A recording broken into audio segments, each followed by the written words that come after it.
আপনারা যদি আপনাদের ফোনে ফ্রিতে ডায়মন্ড নিতে চান ফ্রি ফায়ারে, তাহলে দেখেন একটা টিপস অ্যান্ড ট্রিক্স। আপনাদের ফোনের ক্রোম ব্রাউজার ওপেন করবেন, আমি যেরকম বলছি সেরকম করে। তারপর এখানে সার্চ বারে ফ্রি ফায়ার ফ্রি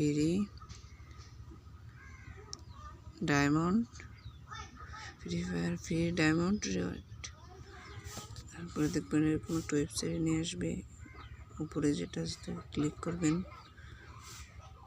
তারপরে দেখবেন এখানে বান্ডিল আছে এবং গান, এগুলো নিতে পারবেন এখান থেকে। এই সাইডে যে নীল বাটন আছে, যে ডায়মন্ড রিওয়ার্ড